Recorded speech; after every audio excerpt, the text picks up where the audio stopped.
আখিরাতি হাসানাতাও ওয়া কিনা আযাবান নার রব্বানা ইন্নানা সামি'না মুনাদিয়ান ইউনাদি লিল ঈমানি আন আমিনু বিরাব্বিকুম ফাআমান্না রব্বানা ফাগফির লানা যুনুবানা ওয়া কাফির আন্না সাইয়্যাতিনা ওয়া তাওয়াফফানা মা'আল আবরার রব্বুল আলামিন ওগো আমাদের মালিক ওগো আমাদের রব সেই বিকেল থেকে নিয়ে গভীর রাত পর্যন্ত হাজার হাজার নরনারী এখানে বসে বসে তোমার কালাম থেকে আলোচনা শুনেছেন ও আমাদের রব এই গভীর রাতে অসংখ্য উলামা মাশায়েখ হুফাজুল কোরআন তালবে ইলম এবং দাড়ি পাকা মুরব্বি চাচাদেরকে নিয়ে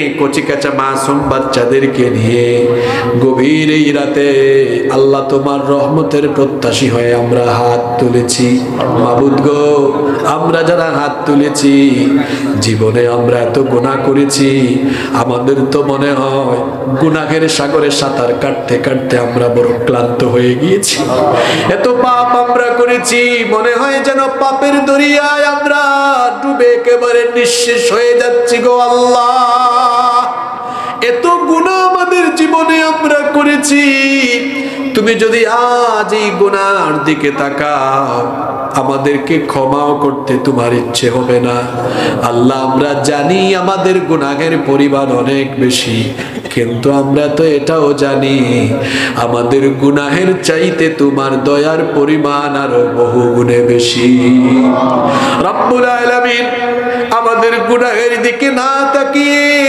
তোমার রহমতের দিকে লক্ষ্য করে তোমার গফফার নামের খাতিরে আমাদের জীবনের ছোট বড় জানা অজানা যত গুনাহ আছে দয়া করে সব গুনাহ তুমি মাফ করে দাও ও মালিক তুমি যদি আমাদেরকে ক্ষমা না করো কে আছে আমাদের রব আর তো কেউ নাই যার কাছে গিয়ে আমরা হাত উঠাবো আল্লাহ আমরা ছাড়াও তোমার অসংখ্য গোলাম আছে কিন্তু তুমি ছাড়া তো আমাদের আর কোনো মাবুদ নাই তুমি ছাড়া আমাদের আর কেউ আপন নাই ও মালিক তুমি আমাদেরকে ক্ষমা না করে দয়া থেকে বঞ্চিত করে এভাবে বাড়ি ফিরায়ও না আল্লাহ কাউকে তুমি খালি হাতে এখান থেকে বিদায় করে দিও না মাবুদ গো আজকে মাহফিলে আমরা মুনাজাতে তোমার কাছে মাফ চাওয়ার সুযোগ পেয়েছি জানি না আর কোনোদিন এই সুযোগ জীবনে আসবে কিনা এমনও তো হতে পারে আজকের এই মুনাজাত আমাদের কারো কারো জন্য জীবনের শেষ মুনাজাত হয়ে যেতে পারে আর কোনোদিন তোমার দরবারে এভাবে ফরিয়াদের সুযোগ নাও পেতে পারি গো আল্লাহ এটাই যদি আমাদের জীবনের শেষ মুনাজাত হয়ে যায় আর যদি গুনাহগুলো বাকি থেকে যায় আহারে কবর যে কবরটা বড় ভয়ানক সেখানে গিয়ে তো আযাব ছাড়া কিছুই নসিব আর হবে না আল্লাহ যে কবর আমাদের সামনে এটা তো বড় ভয়ঙ্কর জায়গা কত স্টাইলিশ জীবন যাপন করি আমরা পরিচ্ছন্ন বিছানায় ঘুমাই নরম তুলতুলে বিছানায় বাড়িতে আমরা ঘুমাই আমাদের বেডরুমে এসি ফ্যান লাগানো আছে গরম লাগে না অন্ধকার নাই সেখানে ইন্টেরিয়র ডিজাইন করা কিংবা অনেকগুলো লাইটিং এর ব্যবস্থা আছে ও আল্লাহ যে কবর আমাদের জন্য অপেক্ষা করছে সেখানে তো কোনো লাইট নাই সেখানে কোনো ফ্যান নাই সেখানে কোনো এসি নাই সেখানে কোনো খাট নাই পালং নাই বিছানা কিংবা কাঁথার ব্যবস্থা নাই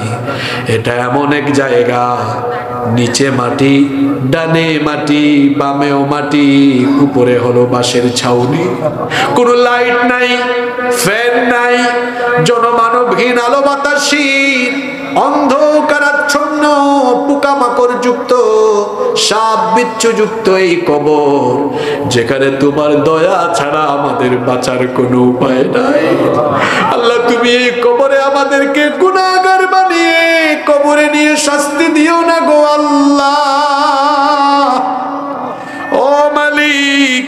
গভীর রাত হয়ে গিয়েছে, তোমার নবী বলেছেন গভীর রাতে তুমি রহমতের নজর দিয়ে বান্দাদের দিকে তাকাও। তুমি তাকায় দেখো আমরা তোমার গুনাহগার বান্দা বান্দিরা আমাদের সব গুনার পাপের জন্য লজ্জিত হয়ে আমরা তওবা করছি। আল্লাহ আমরা স্বীকার করছি আমরা গুনাহগার, আমরা স্বীকার করছি আমরা ভুল করে ফেলেছি। ও আল্লাহ আমরা তো তোমারই গোলাম, গোলামের ঘরের গোলাম, বান্দির ঘরের গোলাম, আমাদের 14 গোষ্ঠী তোমার গোলাম। ও আল্লাহ তুমি যদি আমাদেরকে তাড়িয়ে দাও কোথায় যাব আমরা? রব্বুল আলামিন তাকায় দেখো ভিক্ষুকের মতো দুইখানা হাত তুলেছি।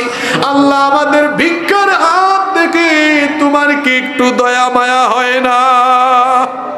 ও মালিক তাকায় দেখো তোমার বান্দা বান্দিরা চোখের পানি ছেড়ে দিয়ে সব গুনার জন্য লজ্জিত হয়ে হাত তুলেছে। আল্লাহ আমাদেরকে ফিরিয়ে দিও না, আমাদের চোখের পানি দিয়ে আমাদের আমলনামার যত গুনাহ আছে সকল গুনাহ তুমি ধুয়ে মুছে সাফ করে দাও। যারা হাত তুলেছেন আল্লাহ প্রত্যেককে তুমি মাসুম বানিয়ে বাড়িতে ফিরিয়ে দাও গো আল্লাহ। ও আমাদের রব, শয়তানের ধোঁকায় আমরা নামাজ ছেড়ে দিই, অথচ কিয়ামতের দিন তুমি সর্বপ্রথম নামাজের হিসাব নিবে। আল্লাহ এত নামাজ ছেড়েছি, আল্লাহ বেনামাজি বানায় আমাদেরকে তুমি কবরে নিও না। আল্লাহ আমাদেরকে হেদায়াত দাও, প্রত্যেককে 5 ওয়াক্তের নামাজি বানায়া দাও। রব্বুল আলামিন শয়তানের ধোঁকায় সুদ ঘুষ হারাম পন্থায় উপার্জন আমরা করে ফেলি, আল্লাহ আমাদেরকে তুমি হেদায়াত দাও। কারণ তোমার হাবিব বলেছেন যারা হারাম খায় এই হারামখোরদের শরীরের রক্ত মাংসগুলো হারাম হয়ে যায়, আর এই হারামখোরদের দোয়া তোমার দরবারে কবুল হয় না। আল্লাহ তুমি আমাদেরকে হারামখোর বানায়া কবরে নিও না গো আল্লাহ। ও মালিক প্রত্যেককে তুমি হালাল খাওয়ার তৌফিক দাও, হালাল রিজিক আমাদেরকে দিয়ে দাও। আল্লাহ আমাদের রিজিকের মধ্যে তুমি বরকত বাড়িয়ে দাও, সকল হারাম থেকে আমাদেরকে হেফাজত করো। আল্লাহ আমাদের স্ত্রী সন্তানদেরকে মাফ করে দাও, আমাদের স্ত্রী সন্তানদেরকে আমাদের জন্য চক্ষু শীতলকারী বানিয়ে দাও। রব্বুল আলামিন গভীর এই রাতে তোমার দরবারে যখন হাত তুললাম মনে পড়ে গেল আমাদের জন্মদাতা বাবা এবং মায়ের কথা। আরে বাবা আমাদেরকে বটবৃক্ষের মতো ছায়া দিয়ে সীমাহীন কষ্ট আর ত্যাগ স্বীকার করে তিনি আমাদেরকে লালন পালন করেছেন। বাবা তিনি যেন একটা বটবৃক্ষ, আহারে সবাই ক্লান্ত হয় তিনি কখনো ক্লান্ত হন না। তিনি যেন এক সৈনিক, সারা জীবন তিনি কত পরিশ্রম করেছেন, কষ্ট করেছেন, ত্যাগ তিতিক্ষার মাধ্যমে আমাদেরকে বড় করেছেন। বাবার কথা মনে পড়লে ছোটবেলার দৃশ্যগুলো চোখের সামনে ভেসে ওঠে। বাবা যখন সন্তানকে খাবার খেতে নিয়ে বসে নিজে না খেয়ে সন্তানের মুখে খাবারের লোকমা তুলে দিয়েছে। আহারে একটু অসুস্থ হলে টাকা না থাকলে মানুষের পায়ে ধরে ধার করে এনে হাসপাতালে সন্তানকে নিয়েছে।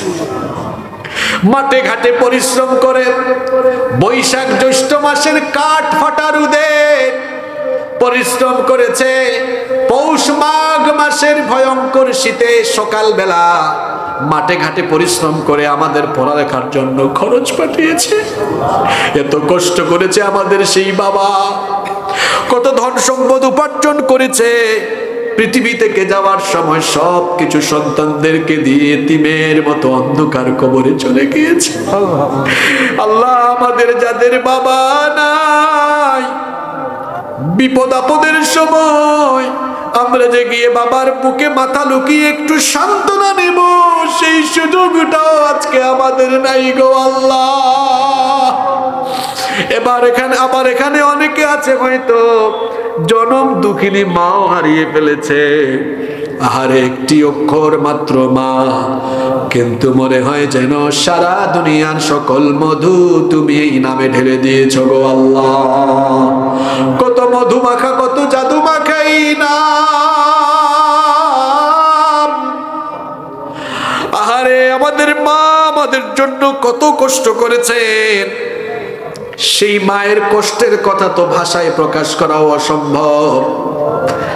একদিন আর 2 দিন নয়, সীমাহীন কষ্ট আর যন্ত্রণা সহ্য করে আমাদের মা আমাদেরকে 10 মাস গর্ভধারণ করেছেন। আর এই গর্ভধারণের কষ্টটা এত বেশি কষ্ট। শীতের দিন তো চলেই আসলো, শীতের রাতে দুনিয়ার মানুষেরা লেপ কম্বল গায়ে দিয়ে কত আরাম করে ঘুমায়, কিন্তু আমরা যখন আমাদের মায়ের পেটে ছিলাম, আমাদের মাকে একটা রাতও আমরা আরাম করে ঘুমাতে দেই না। গর্ভধারিণী মা রাতের বেলা ঘুমাতে পারে না, বারবার তার ঘুম ভেঙে যায়। কারণ সন্তান যখন পেটের ভেতরে হাত পা দিয়ে গুতাগুতি মারে, পা দিয়ে যখন লাথি মারে, মায়ের কলিজাটা ছিঁড়ে যাওয়ার মতো বেদনা আরম্ভ হয়ে যায়। কাঁদতে কাঁদতে সারাটা রাত চলে যায়, ভোর হয়ে যায়, 1 ফোঁটাও মা ঘুমাইতে পারে না। দিনের বেলাও মা সন্তানকে পেটে নিয়ে রান্না বান্না, ঘরের সংসারের সব কাজে কাকি করে সবাইকে খাওয়ানোর উপরে ক্ষুধার্ত মা খাবারের প্লেটটা নিয়ে যখন বসে, সন্তান এমন সময় যখন পেটের ভিতরে গুতাগুতি আরম্ভ করে, মা তখন খাইতে পারে না, বমি করা আরম্ভ করে দেয়। সারাটা রাত গেল নির্ঘুম থাকতে থাকতে, সারাটা দিন চলে যায় ক্ষুধার্ত থাকতে থাকতে। এইভাবে করে নির্ঘুম আর ক্ষুধার্ত থেকে আমাদের মা 10 মাস কষ্ট করে করে আমাদেরকে গর্ভধারণ করেছেন গো আল্লাহ। যেদিন প্রসব ডেলিভারির করার সময় এসে গেল, প্রসব বেদনা আরম্ভ হয়ে গেল, আমাদের মায়ের সেদিন এত কষ্ট হলো। চিকিৎসা বিজ্ঞান বলেছে একজন মানুষ সর্বোচ্চ 20 থেকে 25 ইউনিট পর্যন্ত ব্যথা সইতে পারে, কিন্তু আমাদের মা আমাদেরকে জন্ম দিতে গিয়ে 20 আর 25 নয়, 50 থেকে 55 ইউনিটের মারাত্মক ব্যথা সহ্য করছে। শরীরের প্রতিটি হাড় ভেঙে যাওয়ার চাইতেও নিদারুণ সেই কষ্টের যন্ত্রণা মা কেমনে সহ্য করেছেন, তুমি ছাড়া সেটা কেউ বুঝবে না গো আল্লাহ। জন্ম দেওয়ার পরেও মায়ের কষ্টের কোনো শেষ নাই। 2 বছর আমাদেরকে বুকের দুধ পান করালো। আর মমতার কথা যদি বলি, মায়ের মতো মমতা ভালোবাসা দুনিয়ার আর কারো ভেতরে নাই। কুয়াশাচ্ছন্ন রাতে আমরা মাহফিল করে বাড়িতে চলে যাই, রওনা যখন দিই রাস্তাঘাটে বড় এতিমের মতো থাকি, কুয়াশা, মাঝে মাঝে চাকাও পাঞ্চার হয়ে যায়, রাস্তায় দাঁড়ায় থাকি, সাহায্যকারী মানুষও পাওয়া যায় না। শ্রোতা যারা দাওয়াত দেয় তারাও ঘুমায়, আয়োজক কমিটিও ঘুমায়, বাড়ির প্রতিটা মানুষ ঘুমায়, কিন্তু একটা মানুষ ঘুমায় না, সারাক্ষণ ফোন করে বাবারে যখন বাড়ি ফিরবি তখন আমার ঘুম আসবে। আমরা যখন ঢাকায় যাই, কোথাও যাই, গভীর রাতে বাড়িতে আসি, কেউ বাড়িতে আমাদের জন্য টেনশন করে না, অপেক্ষাও করে না, কিন্তু বাড়িতে গিয়ে দেখা যায় একজন মানুষ তখনও ঘুমায় নাই, না ঘুমায়া শীতের মধ্যে, কনকনে ঠান্ডার মধ্যে কাঁপতে কাঁপতে বাড়ির দরজার মধ্যে দাঁড়ায়া দাঁড়ায়া অপেক্ষা করে। আল্লাহ, আমাদের যাদের মা নাই, বাড়ির দরজায় আমাদের জন্য দাঁড়িয়ে থাকার কোনো মানুষ নাই, আমাদের যাদের মা নাই, আমাদের বিপদ আপদে আমাদের মাথায় মমতার হাত, মমতাময় স্পর্শ দেওয়ার মতো কেউ নাই। এই মাঠের পাশে কবরস্থান রয়েছে, জানি না এখানে কত মানুষের মা বাবা ঘুমিয়ে আছে। আল্লাহ, তুমি তাকায় দেখো এই মাঠের দিকে, মা হারা বাপ হারা এতিম সন্তানেরা চোখের পানি ছেড়ে দিয়েছে। আল্লাহ আমাদের চোখের পানি দেখে তোমার কি একটু দয়া হয় না? ও মালিক, আমরা যারা আমাদের বাপ মা হারিয়ে ফেলেছি, আমাদের চোখের পানি দিয়ে আমাদের কবরবাসী বাবার কবরের জাহান্নামের আগুন তুমি চোখের পানি দিয়ে চিরতরে নিভায়া দাও। আমাদের যাদের মা বাবা বেঁচে আছেন, নেক হায়াত বাড়িয়ে দাও। যতদিন আমাদের বাবা মা বেঁচে থাকবেন, আমাদেরকে আমাদের বাবা মায়ের খেদমত করার তৌফিক দিয়ে দাও। আল্লাহুম্মা গফিরনি ওয়া লিওয়ালিদাইয়া ওয়া কুর রাব্বিরহামহুমা। আমার বাবারা, আমার ভাইয়েরা কেউ চুপ থাকবেন না। আব্বা আম্মার জন্য সকলে দোয়া করেন, পড়েন রব্বিরহামহুমা কামা রব্বায়ানি সগীরা। রব্বিরহামহুমা কামা রব্বায়ানি সগীরা। রব্বুল আলামিন আমাদের আত্মীয় স্বজন যারা কবরে চলে গিয়েছেন তাদেরকে মাফ করে দাও। আমাদের প্রিয় শরীফ ভাই তার বাবা হারিয়েছেন, আল্লাহ তার বাবার কবরটাকে জান্নাতুল ফেরদাউস বানিয়ে দাও। এখানে যত মানুষ আমাদের সাথে হাত তুলেছেন, আল্লাহ সকলের বাবা মাকে তুমি মাফ করে দাও। রব্বুল আলামিন চেয়ারম্যান সাহেবের আম্মা দুনিয়া থেকে চলে গিয়েছেন, আল্লাহ তার মায়ের কবরকে তুমি জান্নাতুল ফেরদাউস বানিয়ে দাও। রব্বুল আলামিন এই কবরস্থানে যত মুর্দেগান ঘুমিয়ে আছেন সকলের কবরকে জান্নাতের বাগান বানিয়ে দাও। আল্লাহ আমাদের মধ্যে যারা অসুস্থ তাদেরকে শিফা দান করে দাও। রব্বুল আলামিন আমার সাথে যারা আমিন আমিন বলছেন সকলের হৃদয়ের নেক বাসনা তুমি পূরণ করে দাও।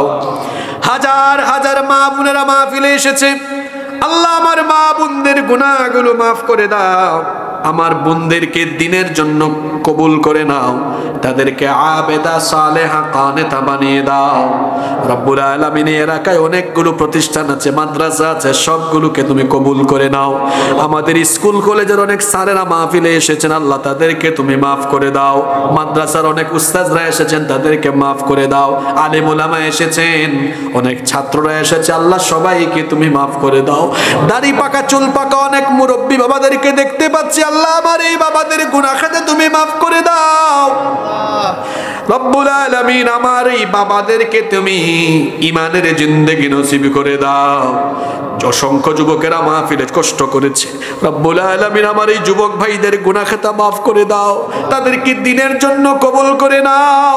রব্বুল আলামিন ওগো আমাদের মালিক, মরার আগে আমাদেরকে তোমার ঘরের জিয়ারত আর তোমার হাবিবের রওজা শরীফের জিয়ারত নসিব করে দিও। রব্বুল আলামিন আমার দেশের উপরে তুমি রহমত আর বরকত নাজিল করো। রব্বুল আলামিন সকল দেশি বিদেশি ষড়যন্ত্র থেকে আমার দেশকে তুমি হেফাজত করো। রব্বুল আলামিন অনেক মানুষ দোয়া চেয়েছেন, সকলের দিলের নেক বাসনা পূরণ করে দাও। রব্বুল আলামিন হৃদয়ের অনেক জমানো কথা আছে বলতে পারি নাই, সকল কিছু কবুল করে নাও। আজকের এই মাহফিলকে কবুল আর মঞ্জুর করে নাও। 55 বছর ধরে এই এলাকায় মাহফিল হয়, এই মাহফিলের সাথে সম্পৃক্ত ছিলেন এমন বহু মানুষ দুনিয়া থেকে চলে গিয়েছেন, আল্লাহ সবার কবরকে জান্নাতের বাগান বানিয়ে দাও। এই মাহফিলে তোমার অসংখ্য বান্দা বান্দীরা স্বতঃস্ফূর্ত ভাবে দান সাদাকা করেছেন, আল্লাহ সবার দান সদকা তুমি কবুল করে নাও। বহু দূর দূরান্ত থেকে মানুষ মাহফিলে এসেছে, আল্লাহ সবাইকে নিরাপদে বাড়ি ফিরে যাওয়ার ব্যবস্থা করে দাও।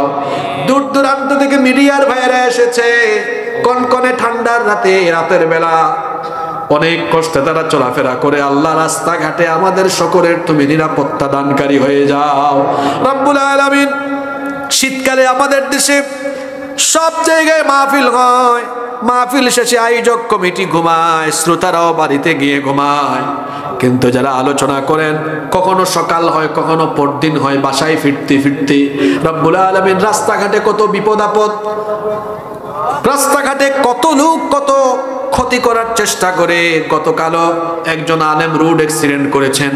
রব্বুল আলামিন রাস্তাঘাটে এদেশের যত আলেম ওলামা চলাফেরা করেন সকলের তুমি নিরাপত্তা দানকারী হয়ে যেও রব্বুল আলামিন। আখিরি ফরিয়াদ তোমার কাছে গো আল্লাহ, দুনিয়াতে কেউ আমরা চিরকাল থাকবো না, সবাই আমরা একদিন চলে যাব। আমরা তো শয়তানের ধোঁকায় গুনাহ করে ফেলেছি। রব্বুল আলামিন আমাদের এই গুনাহের কারণে আসমান জমিনের বালা মুসিবত দিয়ে আমাদেরকে ধ্বংস করে দিও না আল্লাহ। আমাদের গুনাহের কারণে আমাদের উপর রাগ করে, আমাদের উপর বেজার হয়ে গাড়ির চাকার নিচে ফেলে অ্যাক্সিডেন্টের মাধ্যমে আমাদের মর্মান্তিক মৃত্যু দিও না রব্বুল আলামিন। আমাদের গুনাহের কারণে আমাদের উপর রাগ করে প্রাচীর বা বিল্ডিং চাপা দিয়ে আগুনে ফেলে, পানিতে ফেলে, দুর্ঘটনায় কবলিত করে আমাদের মৃত্যু দিও না আল্লাহ। আমাদেরকে ইজ্জতের হায়াত আর ইজ্জতের মওত নসিব করে দিও রব্বুল আলামিন। আমাদের পাপের কারণে আমাদেরকে এমন কোন রোগ বালাই দিও না যে রোগ বালাইয়ের কোন চিকিৎসাও দুনিয়াতে পাওয়া যায় না আল্লাহ। আমাদের গুনাহের কারণে এমন কোন কঠিন পরিস্থিতিতে ফেলো না যার কারণে পায়খানা প্রস্রাবে বিছানায় ঘোরাঘুরি করে আর্তনাদ করে করে বেজ্জতির সাথে দুনিয়া থেকে যাওয়া লাগে আল্লাহ। এমন বেজ্জতির মওত তুমি আমাদেরকে দিও না রব্বুল আলামিন। যখন আমাদেরকে দুনিয়া থেকে উঠে নেওয়ার সময় হয়ে যাবে, নামাজরত অবস্থায়, কোরআন তিলাওয়াতরত অবস্থায়, তাহাজ্জুদের সাজদারত অবস্থায়, জুমার রাতে, জুমার দিনে, রমাদানের মুবারক মাসে, তাও যদি নসিবে না হয়, তোমার হাবিব এবং তার সাহাবীরা যে মৌতের জন্য পাগল পারা ছিলেন, দেওয়ানা ছিলেন, সেই সবচাইতে শ্রেষ্ঠ মর্যাদা সম্পন্ন মৌত শাহাদাতের মৌত আমাদেরকে নসিব করে দিও। আর মৌতের সময় আমাদেরকে পবিত্র বানিয়ে জবান থেকে মধুর কালেমা বের করে দিও, লা ইলাহা ইল্লাল্লাহু মুহাম্মাদুর রাসূলুল্লাহ।